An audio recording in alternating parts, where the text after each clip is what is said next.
So this bus parked up ahead is the bus that goes from here to Trinidad. I'm not going to Trinidad today. It's a pretty linear bus, and there's like 3 versions of it. Between Eureka and Arcata, it runs every 30 minutes. Between McKinleyville and Fortuna, every hour, and where I am, I think it runs like 7 times a day. So I have to be careful when I get on it and get off it and kind of plan my trip. I'm not going that far today, but did want to go somewhere. So I'm about to jump on this bus, and we'll be going north a little while. So I just jumped off of my bus here. This is Fortuna, California. And this is not all of Fortuna. I'm going to go to the good part soon. So here we are in downtown Fortuna. Like a lot of cities around here, there is a downtown pre-automobile area. You know, old businesses, local independent businesses. And then outside of the city, there's like a typical strip mall type area, low glow. Because I'm here for a limited time, we only get to see the fun part today. So this is what downtown looks like. It's a nice place, especially on a sunny day like today. So like a lot of Humboldt County, this is a mixture of kind of like small town and it's a small tourist town. Tourism is less accentuated here than it would be in Arcata, Eureka. So as far as like the lifestyle and maybe the politics, things here are going to be a little bit more conservative than further north, and it's a big mixture of people's lifestyle and social beliefs. So it's a little bit different, but it is still Humboldt County. You can see here we're already out of downtown and into the gas station and stuff because we are right next to Highway 101, still no article. I actually am going to go and see this place soon, but before I do that, I'm turning around and seeing more of downtown. I think I've mentioned this in previous videos a while ago. One thing about Humboldt County is that each community was kind of founded by European settlers with a different economic basis.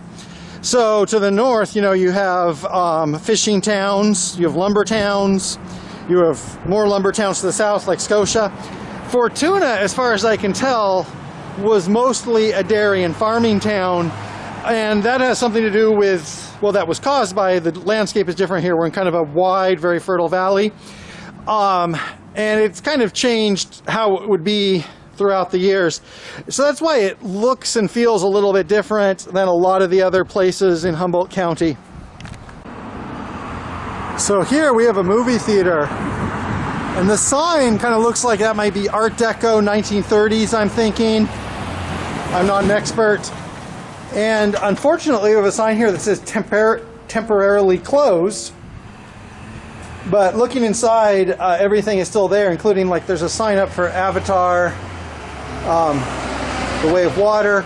So looks like this is a pretty temporary thing. We can hope so. One of the things is in a lot of cities like this, a lot of these local and community meeting places like movie theaters are, you know, kind of struggling. So I'm glad to see that one is hopefully still there. Because even though we have this nice downtown with a lot of these tourist-oriented businesses like cafes and antique stores, realistically, a lot of people here, when they want something, they're going to Eureka. It's about 15 miles from here down the highway. And also, as we walk out of here, so, you know, that was just a brief visit to downtown, and it looks like we're already out of downtown. So as you can see, we're almost out of downtown with all the downtown-like buildings like Karate, Bulldogs, and Angels, the 3 basic pillars of any economy. So we're fading out of that, and then as you can see here, this road, which is Main Street in downtown, was like a normal little downtown street, is kind of turning more into a highway, and down that way are a lot of the more, you know, big box stores or medium box stores, including ones I like the Dollar Tree and the Grocery Outlet. Anyway, so yeah, that's just what's going to end there. So I'm going to turn here and walk back through downtown.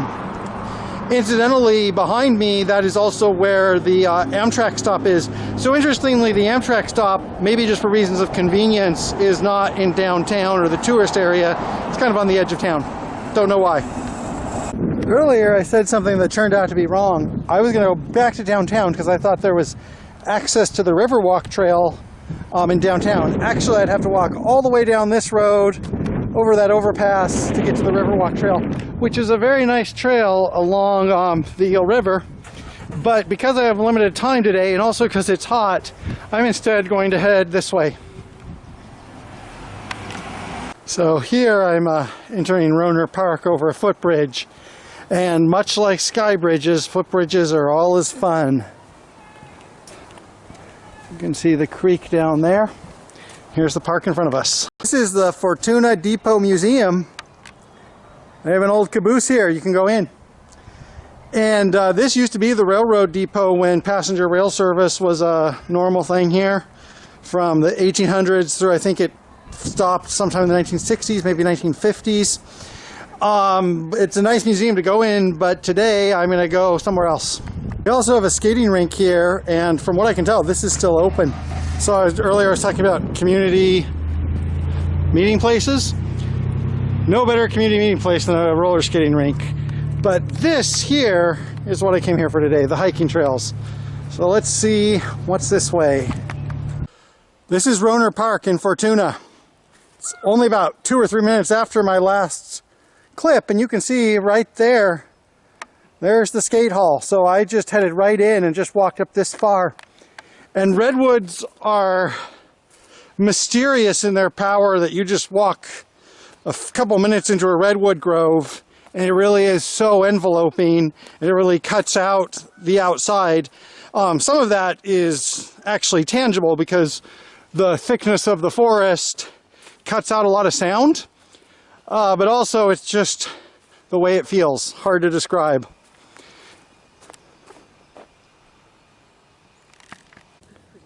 Incidentally, this is why they're called redwoods. You can tell that the interior wood has a very deep, rich red color.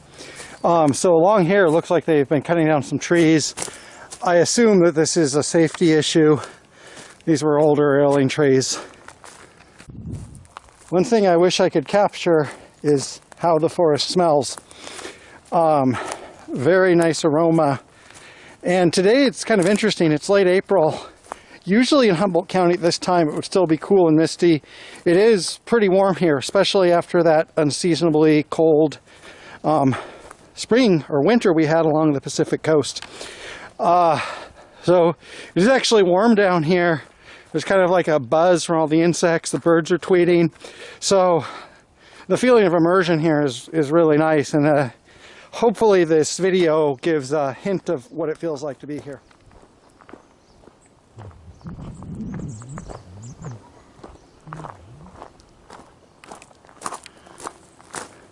I'm heading back down now.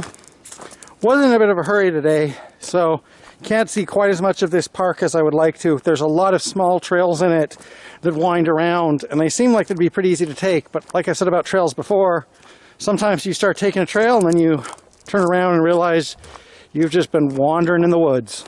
So I followed another trail just a couple hundred feet, and as you can see, we just step out of the park and there's some fences and just a typical residential neighborhood.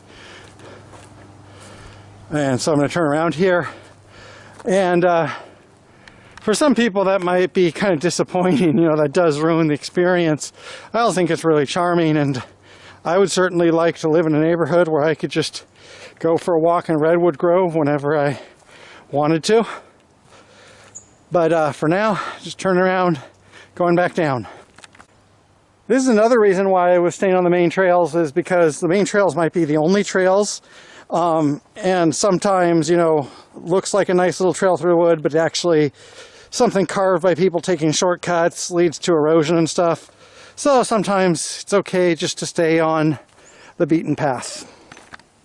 Another thing to notice here, redwood forests are a complete ecosystem when they're in their mature state, and a pretty unique one because redwoods have a lot of shade, Redwoods also keep the temperature moderated and keep a place moist. So redwoods have their own ecosystems. Now here we have trees, but this is not really a redwood forest because this path allows a lot of invasives in. This is second growth. So some parts of this, like the sword ferns, yeah, that's a very natural part of a redwood forest. For example, here we have elderberry, very natural part of a redwood understory and a lot of other ecosystems, an opportunistic plant in a lot of climates. Here we have, I think this is a thimbleberry. First I thought that might be maple, but no, that's thimbleberry. Also, really common plant, native to both the Pacific Coast forests and the redwood forests. But here we have dandelion, adorable plant, very nutritious, but certainly is an invasive, as are daisies. Haven't seen any, there's some ivy. Looks like that's ivy. So notice here we're getting closer to the entrance. So here we have a mixture of like native understory plants with invasives. A pretty common story in a lot of places, but something I wanted to point out. So if you look over in that direction, that line of trees was the forest I was in. Pretty small from here, but when you're in it, much larger. Anyway, here's my bus stop. Going to be heading back south, back to Scotia. This was a visit to Fortuna. There's a lot more of the city. There's a more modern retail section, and there's also a lot of residential parts. This just shows the downtown. One thing about Fortuna is I think that even though by itself would be a nice tourist destination because we have a lot of natural things, we have a charming downtown, it's kind of overshadowed because in Humboldt County there's a lot of places that have more nature and have more cultural attractions. Still, it's a nice place to visit if you're ever in Humboldt County and have, seen everywhere in Arcata and Eureka. So I hope you enjoyed the visit here today, and there will be more.